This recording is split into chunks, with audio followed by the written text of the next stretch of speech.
Sveiki, mėly bičiuliai. Ne per seniausiai, rengdamas pranešimą apie dekalogą ir Kristų, aš uždaviau savo klausimą, o kokia kalba buvo parašyti 10 Dievo įsakymų. Kokia kalba Mozė galėjo išraižyti tuos įsakymus akmens plokštėse. Ir šitas klausimas įvedė mane į labai įdomią studiją. Aš pradėjau ieškoti medžiagos ir nustebau, kad jos beveik neįmanoma rasti. Ir lyginant su kitais klausimais, šiandien yra labai daug pasiekiama šaltinių internete.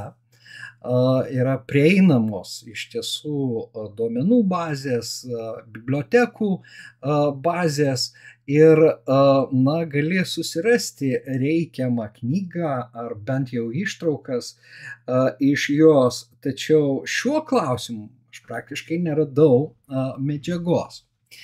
Ir vis dėlto vieną straipsnį aptikau, kuris kaip ir patvirtino mano paties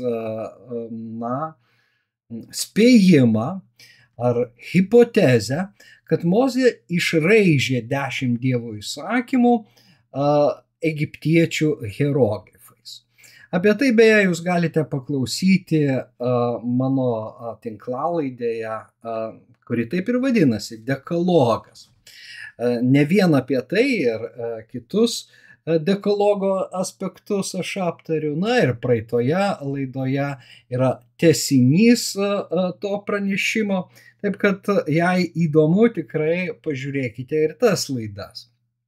Tačiau būtent šitas klausimas man atverė ir plačiau duris. Aš pradėjau matyti sąlyčio taškus tarp egiptiečių kultūros ir Izraelio kultūros. Ir tai yra visiškas paradoksas ir, sakyčiau, didelis atradimas. Jeigu man, manau, ir jums. Nes tie, kas skaito šventąjį raštą, apie Egiptą, jame mes galvojame, yra tik blogai. Egiptas Izraelio vergystės vieta ir didysis išėjimas vyksta būtent iš Egipto. Ir pranašai įspėja judėjus, neikite į Egiptą, neieškokite ten pagalbos, turėdami omeny sutartį su egiptiečių kariuomenė ir panašiai. Žodžiu, yra nusistovėjusi nuomonė, kad Egiptas nieko negalėjo duoti Izraeliui, nieko gero. Jis įkūnija visą tai, kas yra bloga. Ir mano nuostabai aš pamačiau, kad tai klaidingas požiūris, kad taip nėra. Ir noriu su jumis pasidalinti kai kuriomis įžvalgomis, kai kurios jūs tiesiog, manau, pritrenks, bet iš tiesų aš pamačiau, kad egiptiečių eschatologija, egiptiečių poezija, ir Egipto etika, doroviniai kodeksai iš tiesų atitinka tai, ką mes atrandame Mozės penkiaknygėje. Ir ne tik atitinka, žengiant dar vieną žingsnį toliau, pradedi mąstyti, juk Egipto kultūra jau buvo susiformavusi, kai ten pateko Juozapas, o vėliau, kai faraono rūmuose užaugo Mozė. Jis tik išves tautą iš Egipto, Izraelio tautą, jis tik tai duos Izraeliui įstatymą, taps pirmasis valstybės, Izraelio valstybės timdavys, įstatymo kūrėjas, jis suteiks jiems civilinius pamatus gyventi drauge ir be abejo nustatys Dievo, Jahvės, kuris jam apsireiškė degančiame krūme, garbinimo tvarką, garbinimo apeigas. Bet kiek Mozė sėmėsi iš jau esamos kultūros, paprastai apie tai nekalbama, tai yra tarsi tabu. Ir matomai visų pirma todėl, kad pats judaizmas visomis išmonėmis stengiasi atsiriboti nuo Egipto kultūros. Ir tai perima krikščionybė. Bet tai netitinka istorinės tiesos, tai netitinka apskritai tiesos, tikrovės, tai sukuria iškreiptą vaizdą, kuris trukdo mums iš tiesų tikėti Kristų, pažinti Dievą, trukdo, nes tiesa veda į laisvę, ar ne? Pažinsite tiesą ir tiesa padarys jūs laisvus. Bet tiesos trūkumas visada yra mūsų minusas, o ne dorybė. Tai va, šiandien laidoje aš parodysiu jums labai įdomų papirusą. Mes jį patyrinėsime, iš tiesų vieną papiruso fragmentą ir kalbėsime apie eschatologiją. Kitą kartą, manau, pakalbėsime apie egiptiečių ir hebrajų poeziją bei dorovę, etikos normatyvus. Ir tada jau galima bus daryti vienas ar kitas išvadas, jūs patys tai galėsite padaryti. Tokia yra mūsų tema šiandien. Jei nesate šio kanalo užsiprenumeravę, būtinai tai padarykite tiesiog dabar. Jei patiks ši laida, paspauskite nykštį aukštyn, laikykite, dalinkitės, ir būkime bendražygiais.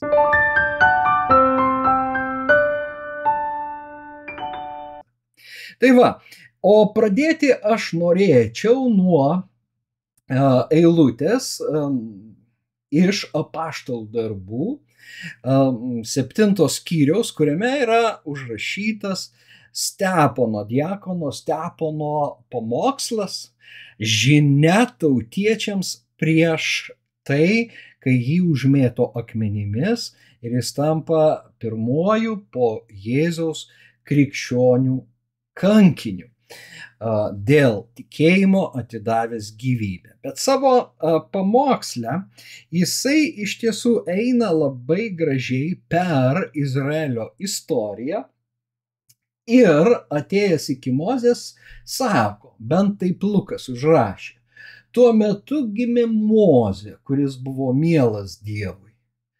3 mėnesius jis augo tėvo namuose, o kai buvo išmestas, jį pasiėmė faraono duktė ir užaugino jį kaip savo sūnų. Mozė buvo išmokytas visos egiptiečių išminties ir tapo galingas žodžiais ir darbais. Iš tiesų, skaitykite Išėjimo knygos pradžią ir atrasite tą pasakojimą apie Izraelį Egipte, apie sunkų jų darbą Egipte, vergoviškas sąlygas ir apie tai, kad Izraelio kūdikiai buvo žudomi, todėl Mozė buvo slepiamas, kai jis nebegalėjo būti slepiamas tėvų, jį įdėjo į krepšį, paleido Nilu ir tas krepšys atplaukė iki faraono duktės, kuri jį įsūnijo, tą kūdikį, o sesuo dar pakvietė ir Mozės mamą, kad ji išmaitintų savo vaiką.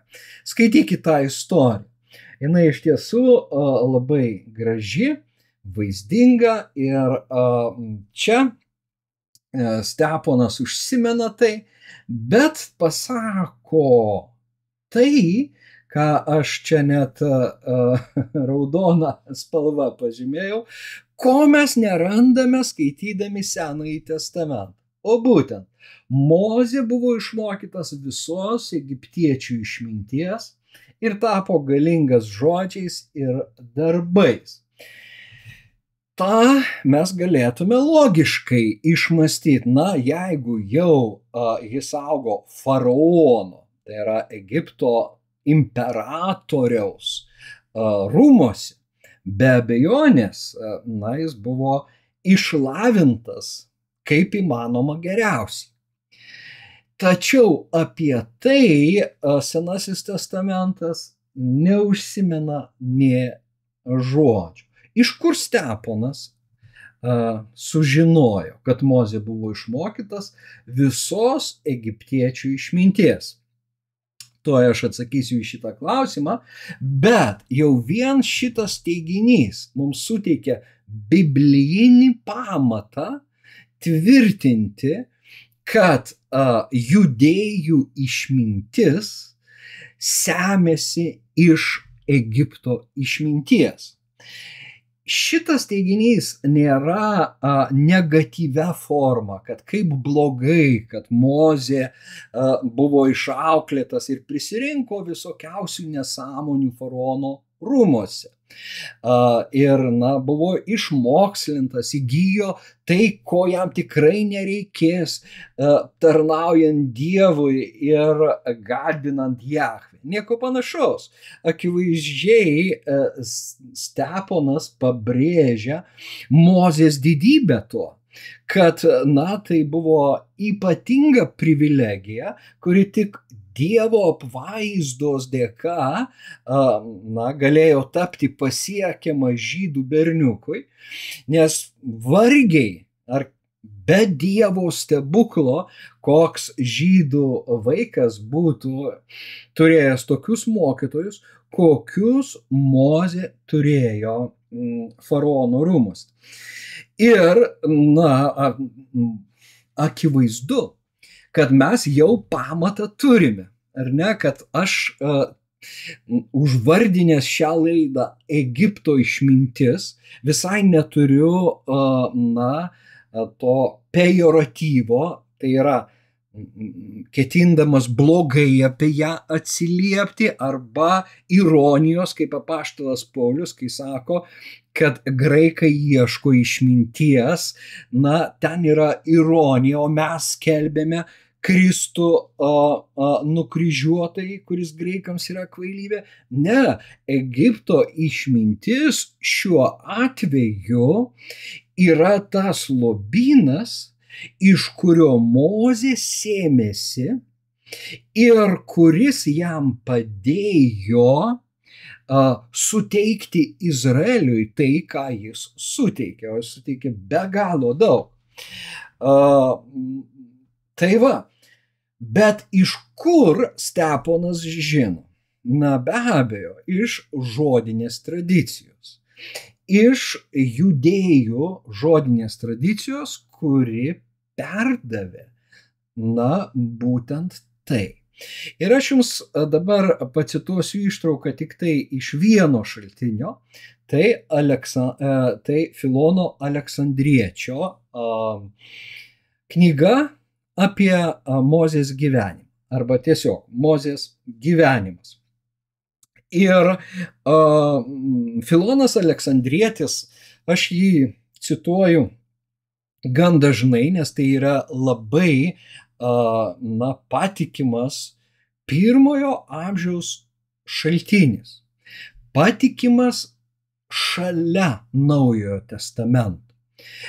Kitais žodžiais tariant, jis mums suteikė žinių, kurių mes, tarkim, nerandame Šventajame rašte, ar Senajame, ar Naujajam testamente, bet kurias mes galim suprasti turėjo apaštalai, Kristaus mokiniai ir šiuo atveju Steponas. Štai, Filonas Aleksandrietis beje gyveno 1 amžiaus prieš Kristų pabaigoje ir iki 1 amžiaus po Kristaus vidurio. Ir jeigu jūs paklausysite laidą mano apie esenus, esenai įvadinasi, jūs išgirsite labai įdomių dalykų apie Filoną Aleksandrietį, kad labai tikėtina, jog jis galiausiai tapo krikščionė, nors tai judėjų mąstytojas žydas, rašęs graikų kalba, jo raštai yra išlikę graikiškai. Ir, labai gaila, kad lietuvių kalba nėra išversti. Filonas dar laukia savo dienos Lietuvoje. Bet, po tokio pristatymo tiesiog imkime ir paskaitykime. Mozės gyvenimas. Todėl jis greitai išmoko aritmetikos, kas tas todėl, nes į Egiptą, pasak Filono, vyko mokytojai iš įvairių šalių. Todėl Mozė greitai išmoko aritmetikos, geometrijos, viso ritmo, harmonijos ir metrikos mokslo, taip pat muzikos, naudodamasis muzikos instrumentais, skaitydamas paskaitas apie įvairius menus ir aiškindamas kiekvieną temą. Jam paskaitas skaitė Egipto filosofai, jie mokė ir filosofijos slypinčios simboliuose, kurios jie vaizduoja šventais hieroglifais, kaip jie vadinami. Taip pat filosofijos susijusios su pagarba gyvūnams, kuriems jie, tai yra egiptiečiai, teikia Dievui priklausančią pagarbą. Pagarba arba garbė priklauso Dievui, bet egiptiečiai ją teikia gyvūnams. Visų kitų mokslo šakų Mozė išmoko iš graikų, o gretimų šalių filosofai išmokė jį asirų literatūros ir žinių apie dangaus kūnus, ką gerai buvo išstudijavę chaldėjai. Šių žinių jis taip pat sėmėsi iš egiptiečių, kurie visų pirma studijuoja matematiką ir nuodugniai išmoko šį meną tiek tarp chaldėjų, tiek ir egiptiečių ir suvokė, kokiais klausimais jie sutampa ir kokiais skiriasi vieni nuo kitų. Įspūdingas sąrašas mokslų, kuriuos Mozė išėjo faraono rūmuose.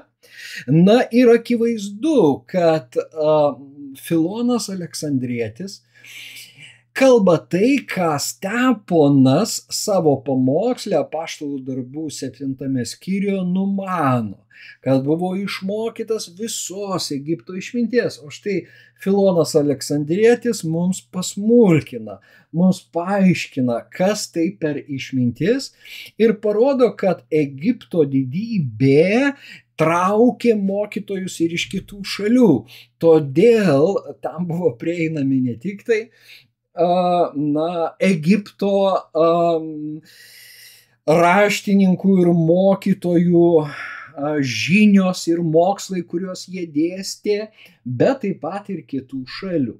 Be abejo, galime nujausti, kad, kadangi Filonas adresuoja savo kūrinį graikams, jis gyveno Aleksandrijoje, intelektualiame meto mieste, kuris turėjo didžiausią biblioteką ir kuriame beje buvo išversta 5-knygė iš hebrajų į graikų kalbą ir mes ją žinome Septuagintos pavadinimu. Tai yra tas miestas. Tai, na, Filono auditorija. Jis nori jiems iš tiesų jų akyse apginti judaizmą, apginti judėjų raštus, Tanachą, mūsų Senąjį testamentą ir ypatingai Mozės penkiaknygę, kurią jisai rašė ir komentarus atskiroms knygoms.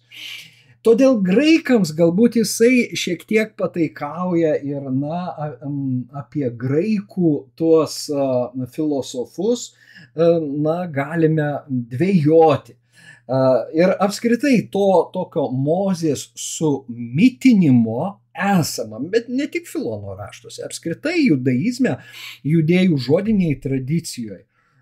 Tikrai mes tą atrasime. Ir tai būdinga apskritai to meto rašymo stiliui ir, na, sakykime, senovės istoriografijai. Tai būdinga, tai kaip rašo Filonas.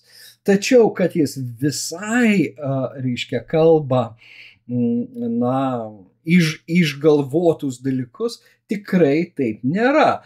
Pavyzdžiui, na, jis paminė šventus hieroglifus, kuriuos mes šiandien matome, kurių yra pilna papiruose, tose tekstuose, tose pirminiuose šaltiniuose ir kurie buvo iššifruoti. Juos mokslininkai iššifravo ir mes galime perskaityti, ką rašė egiptiečiai, ne tik perskaityti, susidaryti vaizdą apie jų pasaulėvaizdį, kaip jie mąstė, kokių idėjų laikėsi, kas vyravo, na, kaip jie rengėsi ir daug kitų dalykų. Na ir be abejo, na, kokiais dievais jie tikėjo, nes egiptiečiai buvo labai religingi. Kitas dalykas, Filonas mini ką? Matematiką, kad egiptiečiai ypatingai, ir jis iš tiesų ir pradeda nuo to, kad Mozė išmoko aritmetikos, geometrijos, o vėliau, sako, egiptiečiai visų pirma studijuoja matematiką ir nuodugniai išmoko šį meną ir, na, iki šių dienų stebimasi, kaip galėjo būti pastatytos tos piramidės. Kokių įžvalgų, kokių žinių turėjo būti sukaupę egiptiečiai, kad jie sugebėjo pastatyti štai tokius pastatus.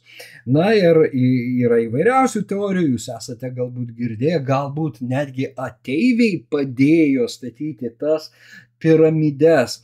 Na, bet labiau panašu iš tiesų, kad, nu, jų pažinimo lygis buvo labai aukštas ir tie išlikę architektūriniai paminklai ir artefaktai mums vėlgi patvirtina, kad Filonas nenusišneka, kad judėjai iš tiesų iš kartos į kartą perdavė savo vaikams apie Mozės gyvenimą, o Mozėgi išaugo faraono rūmuose, Egipte ir suvaidino esminį vaidmenį, kurdamas Izraelio tapatybę ir atverdamas ne tik Izraelio dievą, bet viso pasaulio kūrėją, viešpatį Dievą. Na, štai šiek tiek aiškiau. Bet, na, kodėl, reiškia, Steponas nei kiek nedvejodamas, sako, Mozė buvo išmokytas visos Egipto išminties. Na, o dabar pasižiūrėkime į ekraną ir štai tas fragmentas, kurį aš noriu aptarti iš papiruso. Tai fragmentas iš knygos vadinamos Mirusiųjų knyga. Nors taip ją pavadino vienas iš archeologų, bene pirmasis, kiek pamenu, kuris atrado šios knygos egzempliorių. Bet tai nėra sakykime, knyga, kuri visose egzemplioriuose yra tokia pati nuo pradžios iki galo, iš tiesų yra labai daug variacijų.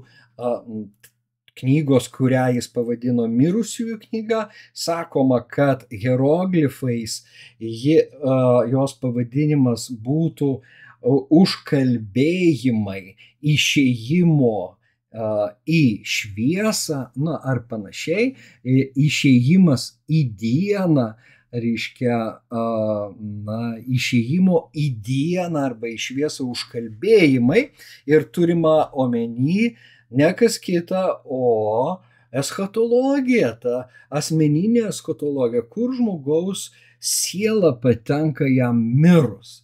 Kalbama apie pomirtinį gyvenimą. Ir štai čia yra tik tai vienas fragmentas, aš nežinau, aš galiu pamėginti jums tiesiog paskrolinti, jeigu man pavyks. Bet jūs matote, kokio ilgio, tai buvo 24 metrai papiruso, 24 metrai papiruso, bet jeigu jį padidinti, štai mes pradedam matyti tiek tos hieroglifus, kiek daug prirašyta, tiek piešinius, įvairiausius labai gražius. Man, na, jie yra gražūs ir labai įtaigus, iškalbingi, nebjaurus visai.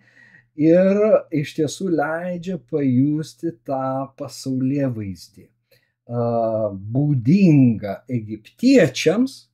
Ir turime prisiminti, kad žydai ten praleido praktiškai beveik 5 amžius. Ir štai čia iš tiesų mes ir ateiname iki to fragmento, kurį mes panagrinėsime, bet na, tiesiog nuostabus šaltinis, jis vadinamas Ani papirusu, nes tas Anis mes su juo tuoj susipažinsime. Taigi grįžtame į tą fragmentą, kurį aš įsikėlęs čia ir pasididinęs. Ir na,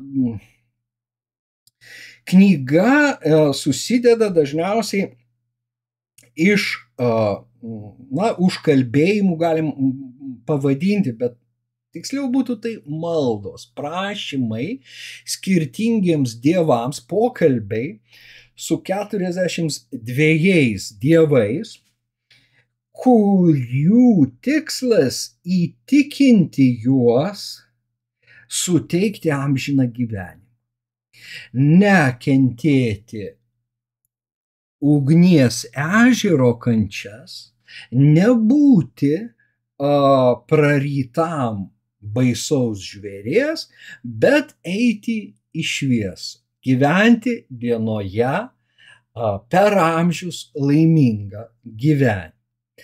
Na ir paprastai šie tekstai, šitie prašymai, maldos buvo užrašomi ant papiruso, įdedami į sarkofagą ar kapavietę, jeigu tai mažiau pasiturintis žmogus, na be abejo tik tai pasiturintis, tik tai visuomenės kilmingieji Egipto galėjo leisti savo, na, tokių laidotuvių, ir per juos mes sužinome apie ten vyravusi meną, religiją, kultūrą ir taip toliau.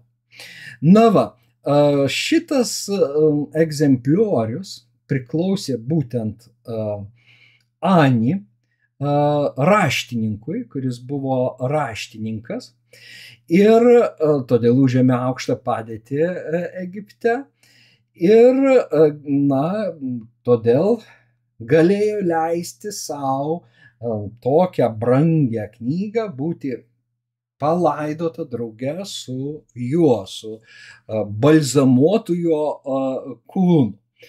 Ir, na, jame būtent tame tekste pateikiami, tame papiruse pateikiami nurodymai, kaipgi Anė turėtų pasiekti amžiną gyvenimą, ir jis pats pasakoja daug dalykų. Aš nesu egiptologas, kai ką galiu suklysti, jeigu jūs esate tyrėjai, egiptologai, tai iš karto prašau atleiskit, man tai yra nauja sritis.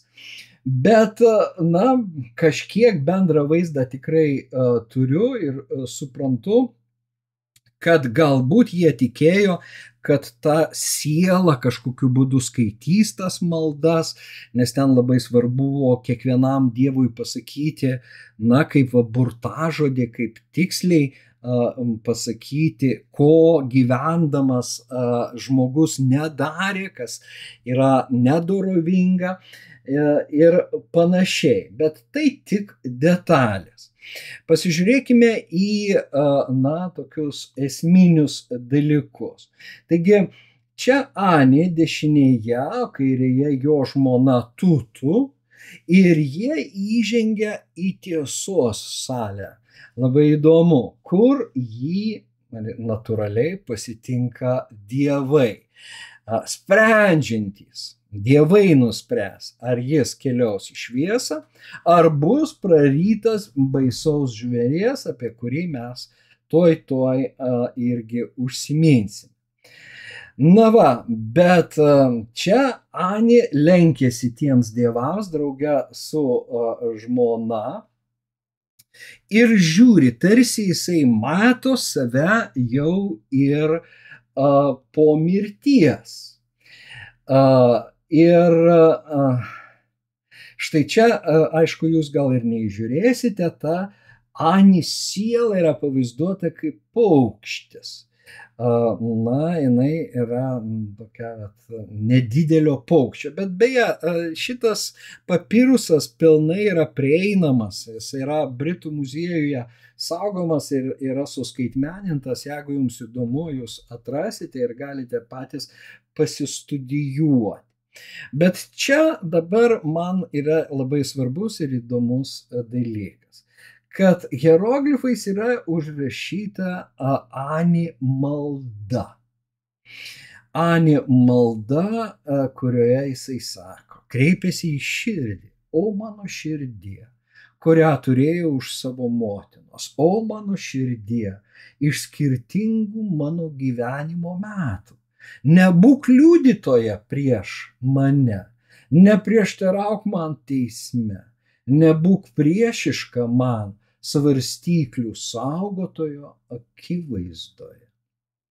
Beje, na, širdie iš skirtingų mano gyvenimo metų. Aš taip suprantu, čia mano intarpas, iš skirtingų metų, iš skirtingų periodų, bet labai įdomu, aš gal netgi pabandysiu, jeigu man ko nors neįjungsiu nereikalingo. Va štai čia, jeigu jūs matot, aš bandau vesti su lazerio šviesele, štai čia yra akmuo, ir ant kurio egiptietis gimdydavo. Tai yra jo gimimo kaip ir diena, sakykime, ar ne? Jisai, žvelgdamas į anapusybę, jis mato tą savo gimimo dieną, o štai čia jau jisai kaip paukštis pasiruošęs skristi. Iš tiesų jisai laukia tos ištaros, verdikto. Ir, na, yra tada ir ta malda, kuri iš mano skirtingų gyvenimo metų, mano širdie. Nebūk priešiška man ant svarstyklių. Taigi mes atėjome iki svarstyklių. Šiandien mes tas svarstyklės matome čia centre. Ir ant vienos lėkštutės yra ne kas nors kita, va čia, o širdis. Čia yra širdis, Anė širdis padėta, o ant kitos svarstyklių lėkštutės yra plunksna, stručio plunksna. Beje, vienas iš dievų Egipto yra visada vaizduojamas su stručio plunksna. Ir, jau mes galime suprasti, kad širdis ir plunksna turi įgyti kažkokią tai pusiausvyrą. Akivaizdu, kad širdis turi pasirodyti lengvesnė už plunksną. Ir tuoj jinai bus pasverta, nes saugotojas, sargas, tas svarstyklių sargas, jis jau taiso tą simbolą, jisai ruošia svarstyklės tikram pasvėrimui. Ir, tai yra Anubis, toks jo vardas, su šakalo galva. Jisai atsakingas už tai, kad žmogaus širdis būtų pasverta ir šalia stovi raštininkas, pasiruošęs, paskelbti verdiktą. Ir raštininkas, aš dabar galvoju, Totas, man atrodo, dievų raštininkas Totas, ar ne, su to gandrų būrio paukščio Ibio galva, jis yra pasiruošęs užrašyti verdiktą. O šalia stovi tas baisus žvėris. Jei verdiktas bus neigiamas ir širdis pasirodys sunkesnė už plunksną, jis prarys Anį. Jam šviesaus gyvenimo po mirties nebus. Bet jeigu mes įsižiūrime į tą žvėrį, tai pamatysime, kad jo galva yra krokodilo, jo liemuo yra liūto, o užpakalinė dalis yra begemoto. 3 didžių plėšrūnų junginys. Žodžiu, sudėta visa tai, kad tai yra baisus žvėris. Ir jis laukia, tarp kitko labai laukia, su mantija dar čia uždėta ant kaklo, vėlgi kaip dievybės ženklas. Jis laukia, koksgi bus Anubio, reiškia, tas aktas, kaipgi Totas užrašys ir perduos dievams, ir ar jam teks, reiškia, dalyvauti, ar jis liks alkanas. Iš tiesų, aš grįžtu prie dar kartą maldos. Iš karto noriu pasakyti, kad hebrajų poezijoje, bardai kalbasi su savimi. Ir psalmėse mes atrandame tą kreipinį, į ko liūdi mano siela, ko liūdi mano širdie. Ir apskritai ne tik tai, bet lauk Dievo. Jūs prisimenate tos psalmės žodžius. Tu dar šlovinsi savo išgelbėjimo Dievą. Ko liūdi mano siela. Ir čia tas pokalbis su savo širdim. Ir apskritai suvokimas, kad širdis yra esminė žmogaus dalis. Ir beje, egiptiečiai širdį įdėdavo. Jeigu neįdėdavo viso kūno, tai širdis, sakoma, aš taip skaičiau, būdavo įdedama. Be abejo, buvo ir balzamuotojai,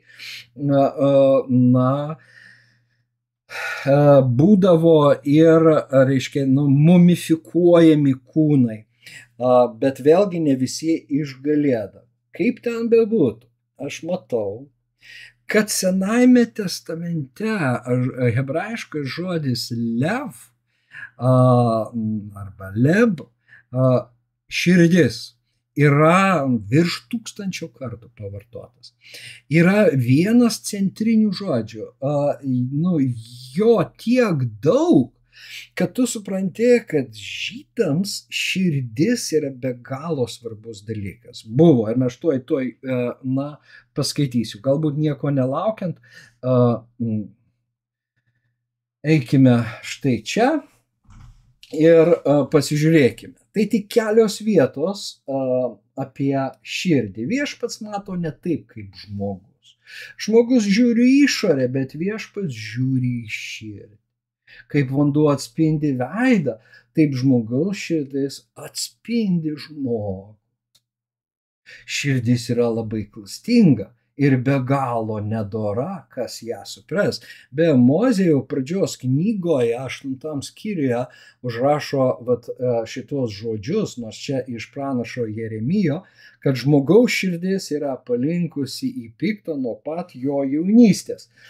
Labai nedora, kas ją supras, retorinis klausimas, į kurį yra vienareikšmis atsakymas. Aš viešpats ištyriu širdį, išbandau inkstus, daug kas verčia mintis, mąstymą, kad inkstai būtent tai simbolizuoja, ir atlyginu kiekvienam pagal jo kelius ir jo darbų vaisius. Kaip sidabras ir auksas ištiriamas ugnyje, taip viešpats tyria žmogaus širdį. Na ir todėl saugok su visų stropumu savo širdį, nes iš jos teka gyvenimo versmė. Be abejo, galime sakyti, kad hebrajai patys suvokė, jie patys atrado tai, bet lygiai taip pat labai tikėtina, kad būtent širdies kaip tokio centrinio žmogaus dėmens pradojame žmoguje, tos ontologinės dalelės, netgi antropologinės žmogaus dalies, ar ne, tas vidinis žmogus, širdis, kad į hebrajų teologiją, į hebrajų šventąjį raštą jis ateina iš Egipto, nes egiptiečiai, tai be galo ryškiai matė ir vaizdavo ir aprašė, suvokdami, kad širdis gali liudyti prieš, bet jinai gali ir išteisinti, kad būtent viešpats žiūri į širdį. Jie turėjo daug dievų, štai čia jie klydo, bet dėl širdies ir dėl eschatologijos, kad galų gale yra pasveriami ne kažkokie išoriniai žmogaus gyvenimo darbai, bet pasveriami jo širdis. Kaipgi ten viduje jie suprato tą labai tiksliai, ir užtat tas prašymas: nebūk liudytoja prieš mane, neprieštarauk man teisme, nebūk priešiška man svarstyklių saugotojo akivaizdoje. Na ir tada mes skaitome, kad viešpats pasveria žmogaus širdį, jis ištiria žmogaus širdį. Ir tai jau kalbama apie Jahvę. O štai Naujojo testamento vieta. Tiesiog čia pat pasižiūrėkime, kaip šita eschatologinė mintis evoliucionuoja praktiškai nepakitusi. Praktiškai mes turim tas pačias idėjas. Čia jau Jonas, pirmasis Jono laiškas, akivaizdžiai skyrius ne tas mano užrašytas, 16, tai tikrai ne 16 skyrius, tai bus, manyčiau, 2 skyrius. Štai iš ko pažinome meilę, rašo Jonas, jis už mus paguldė savo gyvybę. Jėzus paguldė už mus savo gyvybę ir mes turime guldyti gyvybę už brolius. Bet jei kas, turėdamas pasaulio turtų ir matydamas savo vargstantį brolį, uždaro savo širdį, kaip jame pasiliks Dievo meilė? Vaikeliai, nemylėkite žodžiu ar liežuviu, bet darbu ir tiesa. Štai kaip žinosime, kad esame iš tiesos ir jo akivaizdoje nuraminsime savo širdį. Jei širdis mus smerkia, Dievas yra didesnis ir viską žino. Mylimieji, jei širdis mūsų nesmerkia, esame drąsūs prieš Dievą ir ko beprašytume, gauname iš jo, nes laikomės jo įsakymų ir darome, kas jam patinka. Na, toje papiruso fragmento šviesoje atrodytų, kad Jonas nusirašė, bet be abejo taip nebuvo. Praėję jau buvo, 13 amžių. Ta kopija papiruso datuojama 1250 metais. 13 daugiau, praktiškai, daugiau, beveik 1500 metų praėjo. Bet pati idėja, ji išlieka, jinai tampa biblinė. Ir mes ją priimame kaip, Dievo apreiškimą. Tačiau čia pat turime suklusti, kad tas apreiškimas arba tos žinios buvo jau ir Egipto kultūroje. Ir, aš darau išvadą, kad Egipto eschatologijoje buvo tiesos sėklų. Ne visa tiesa, bet, tam tikrų šešėlių.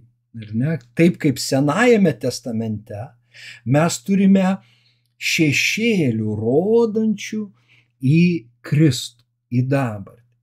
Taip ir kitose kultūrose, o ypač Egipto, kurioje brendo Mozė, suteikęs, penkiaknygę, pirmasias šventojo rašto knygas, kuriuose, tarp kitko, yra, ne tik Egipto, bet ir Mesopotamijos tautų mitų. Ir,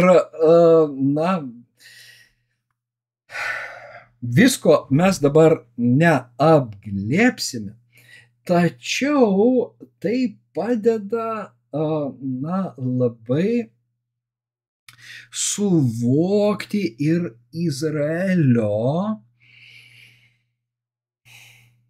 tuščią pasididžiavimą, aš taip ir įvardinčiau. Ta stovi, kuris jiems pakišo koją priimti Jėzų Kristų kaip Mesiją, kaip lauktąjį Mesiją. Kalbant apie širdį, Jėzus jiems cituoja pranašą Izaiją, šios tautos širdis aptuko, jie prastai girdėjo ausimis ir jie nematė savo akimis. Kai aptunka širdis, kiti organai pradeda blogai funkcionuoti. Kai vidinis žmogus yra pilnas išdidumo, dingsta dvasinė klausa ir rega, ateina klaidžiojimas tamsoje. Ir galbūt kai kam tai yra minties šuolis, bet iš tiesų klausykite daugiau mano laidų, pavyzdžiui, koks Dievas. Aš kalbu apie judėjų zelotus, apie jų mesijinius lūkesčius ir tuos žmonės, kurie galvojo geriausiai suvokę Senojo testamento pranašystės apie Mesiją ir kaip stipriai jie klydo. Tai va čia aš matau ir, na, tik pradedame apie tai kalbėti ir tai nėra jokia išvada, bet toks į priekį užbėgimas, kad akivaizdu, kad esama ryšio tarp tiek Senojo testamento vietų apie širdį, apskritai širdies kaip centrinio žmogaus egzistencinio dėmens šioje žemėje, reiškia, idėjos Egipto papirusuose, jų knygoje, ėjimo arba išėjimo į šviesą, žodis išėjimas irgi labai įdomu, ir Senojo testamento arba judėjų Tanacho, mūsų Senojo testamento ir Šventojo rašto. Ir mes nebekvestionuojam, kad Jonas sakė tiesą, taip kaip nekvestionuojam, kad ir Stepono pamoksle, kurį užrašė Lukas, skamba tiesa. Tačiau apie ją mes sužinom tik tai iš Stepono lūpų, na ir pasitelkę Filoną. Taigi, tai nežinau, tai yra labai naujos įžvalgos man pačiam, bet aš matau, kad laikas man baigti. Dar kitam kartui iš šito fragmento mes paliksime žvėrį, ar ne? Na ir be abejo teisėjus. Tai labai įdomus pastebėjimas. Ta teisėjų suolai, kuriuose sėdi dievai ir kuriems yra paskelbiama širdies stovis, verdiktas. Koks tas verdiktas? Tarp kitko, jis yra užrašytas, kad Ani buvo teisus. Ani buvo doras žmogus ir yra paskelbiama, kad jis gyvens šviesoje. Tai va, bet apie tai mes pakalbėsime kitą kartą. Aš parodysiu jums, paskaitysiu egiptiečių poezijos ir palyginsime ją su hebrajų poezija. Na ir be abejo sugrįšime prie dekologo, prie dorovės ir pažiūrėsime, ar esama koreliacijos tarp vieno ir kito. Manau, kad jūs pasisėmėte, kažką tai išgirdote naudingo ir, mėginkime, tai nėra vien komparatyvinės studijos. Tiesiog intelektualiai palyginti vieną ir kitą. Tai yra mūsų santykis į žmones.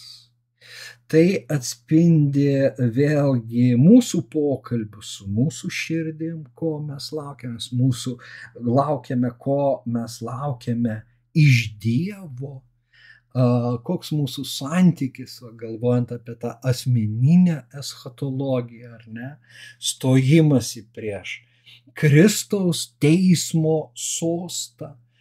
Daug minčių iškyla ir iš tiesų su jomis, su tomis mintimis aš jūs palieku iki kito karto.